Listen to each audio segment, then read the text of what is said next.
Senior صحافی اور سابق چیئرمین پیمرا ابصار عالم نے سابق ڈی جی آئی ایس آئی کو چارج شیٹ کر دیا۔ سابق چیئرمین پیمرا ابصار عالم نے فیض آباد دھرنا نظر ثانی کیس میں سپریم کورٹ میں داخل کردہ بیان حلفی میں کہا ہے کہ دھرنے کے دوران حاضر سروس افسران کا پیمرا حکام پر شدید دباؤ تھا۔ فیض حمید پیمرا پر دباؤ ڈالتے رہے۔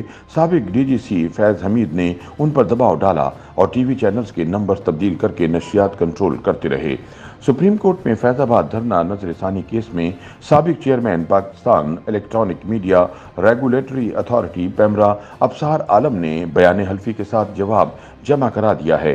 سابق چیئرمین پیمرا نے بیان حلفی میں مزید کہا کہ سابق ڈی جی سی فیض حمید نے نجم سیٹھی کے خلاف کارروائی کے لیے دباؤ ڈالا اور کہا کہ حسین حقانی پر مکمل پابندی عائد کی جائے، مگر دباؤ کے باوجود ہم نے ان کی ہدایت پر عمل نہیں کیا۔ سابق چیئرمین پیمرا کے مطابق اپریل 2017 میں اس وقت کے وزیر اعظم نواز شریف، آرمی چیف قمر جاوید باجوہ اور chief justice supreme court Saqib Nisar کو تحریری طور پر پوری صورتحال سے آگاہ کیا کہ ہدایات پر عمل درآمد نہ کرنے کے سبب پیمرا حکام پر غیر قانونی طور پر دباؤ ڈالا جا رہا ہے۔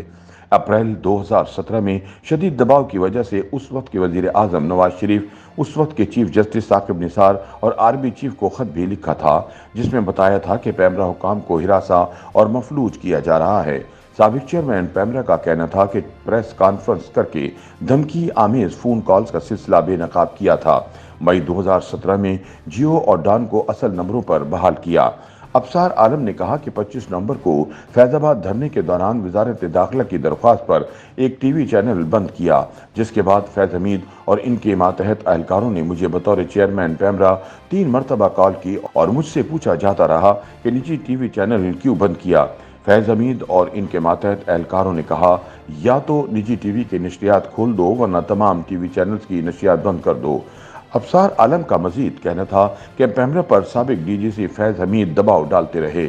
انہوں نے ٹی وی چینلز پر بھی دباؤ ڈالا اور فیض حمید اور ان کے ماتحت افسران ٹی وی چینلز کے نمبرز تبدیل کر کے نشریات کنٹرول کرتے رہے۔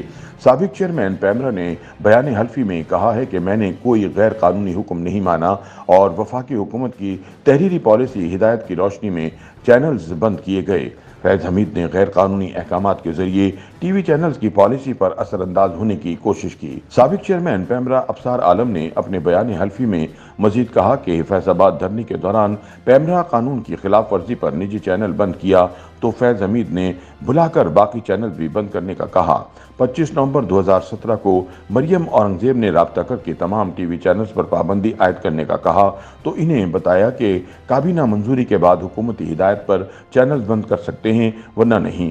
بیان حلفی میں ابصار عالم کا کہنا تھا کہ اس وقت کے وزیر اعظم شاہد خاقان عباسی کی ہدایت پر فیض آباد دھرنے کے دوران تمام ٹی وی چینلز بند کیے۔ فیض آباد دھرنے کے دوران نجی چینل بند کرنے کے جرم میں 2 سال بعد چیئرمین پیمرا کے عہدے سے ہٹا دیا گیا۔ میرا بیان حقائق پر مبنی ہے جن کو بیان حلفی کے ساتھ جمع کرا رہا ہوں۔ سابق چیئرمین پیمرا نے استدعا کی کہ فیض آباد دھرنا نظر ثانی کیس میں بیان حلفی کے ساتھ جمع جواب ریکارڈ کا حصہ بنایا جائے۔ واضح رہے کہ الیکشن بل 2017 کے حلف نامے کے الفاظ تبدیل کرنے پر مذہبی جماعت تحریک لبیک پاکستان نے اسلام آباد میں فیض آباد کے مقام پر ایک دھرنے کا اعلان کیا تھا جو 22 روز جاری رہا۔ اس کے بعد وزارت داخلہ، ضلعی انتظامیہ اور اس وقت کے ڈی جی سی میجر جنرل فیض حمید کے دستخط سے ایک تصفیہ نامہ منظر عام پر آیا اور دھرنا ختم ہوا۔ 6 سال قبل 21 نومبر 2017 کو سپریم کورٹ نے فیض آباد دھرنے پر از خود نوٹس لیا تھا۔ یہ کیس 1 برس تک چلتا رہا اور 22 نومبر 2018 کو سپریم کورٹ نے فیصلہ محفوظ کیا جو 6 فروری 2019 کو سنایا گیا۔ سپریم کورٹ کے 2 رکنی بینچ نے اپنی 43 صفحات پر مشتمل فیصلے میں کہا تھا کہ حکومت کا کوئی بھی ادارہ یا ایجنسی اپنے مینڈیٹ سے تجاوز نہ کرے۔ کوئی شخص جو فتویٰ جاری کرے جس سے کسی دوسرے کو نقصان یا اس کے راستے میں مشکل ہو تو ایسے شخص کے خلاف ضرور مجرمانہ مقدمہ چلایا جائے۔ الیکشن کمیشن آف پاکستان قانون کی خلاف ورزی کرنے والی سیاسی جماعتوں کے خلاف قانون کے مطابق کارروائی کرے۔ I S I, I B, military intelligence اور آئی ایس پی آر کو اپنے متعلقہ مینڈیٹ سے تجاوز نہیں کرنا چاہیے۔